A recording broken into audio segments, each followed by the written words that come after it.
미국이 세계 3대 신용평가사에서 모두 최고 신용등급을 잃었습니다. 그러면서 비트코인과 금을 주목해야 한다는 목소리가 전해졌는데요. 한편에선 트럼프 대통령이 추진 중인 송금세 법안이 가상자산 수요를 폭발적으로 증가시킬 수 있다는 전망도 나왔습니다. 자세한 소식들 하나씩 정리해 드리겠습니다. 먼저 주요 가상자산 시세와 시장 상황부터 살펴보겠습니다. 미국 신용등급 강등에도 불구하고 가상자산 시장은 안정적인 흐름을 보였습니다. 연기금과 월가의 자금 유입이 이어지며 시장은 장밋빛 전망을 그리고 있습니다. 또한 인플레이션 지표도 확인해 보겠습니다. 지난주 발표된 미국 소비심리지수는 5개월째 하락을 이어가고 있고 기대 인플레이션은 큰 폭으로 상승하고 있습니다. 인플레이션에 대한 우려가 커지고 있는 만큼 2분기 지표들도 중요합니다.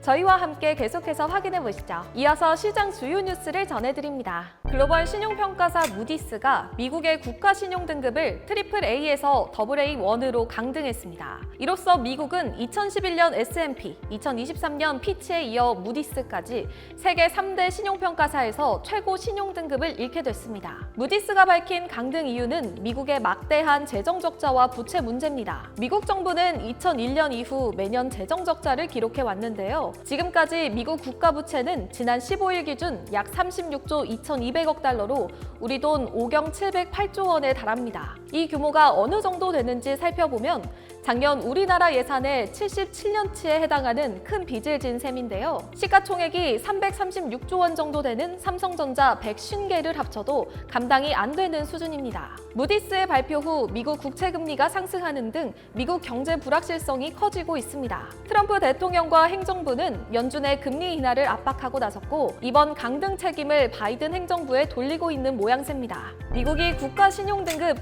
AA를 잃은 가운데 미국 경제미디어 키코뉴스 편집장 미셸 마코리의 발언이 주목받고 있습니다. 마코리는 미국의 신용등급이 오스트리아와 핀란드와 같은 수준으로 떨어졌다며 전통 금융 시스템에 대한 신뢰도 크게 흔들릴 거라고 분석했습니다. 또한 이러한 경제 불확실성이 비트코인과 금의 가격 상승을 촉진할 걸로 전망했는데요. 하드에셋은 거짓말하지 않는다며 비트코인과 금을 주목하라고 강조했습니다. 실제로 무디스 발표 직후 비트코인은 상승세를 보였는데요. 비트코인이 계속해서 해지 자산으로서의 흐름을 보여줄지 지켜보셔야겠습니다. 트럼프 대통령이 추진 중인 송금세 법안이 가상자산 수요를 확대할 거라는 전망이 나오고 있습니다. 비시민권자가 해외로 송금할 때 5%의 세금을 부과하는 법안을 준비 중인데요. 이 법안은 미국에 있는 4천만 명이 넘는 송금자들에게 영향을 줄 수 있습니다. 다만 노동자의 정당한 소득을 자국에 보낼 때 미국에서 세금을 부과하는 건 부당하다는 목소리도 있는 상황입니다. 그렇지만 이 법안이 실제로 도입된다면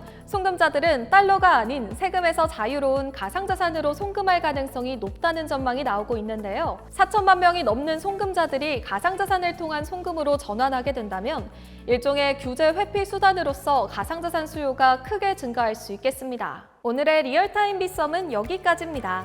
영상과 연결된 뉴스도 함께 확인해 보시고 오늘 뉴스가 도움이 되셨다면 좋아요로 의견 남겨주세요. 매주 화요일과 금요일 저녁 6시 생생한 소식들을 전해드립니다.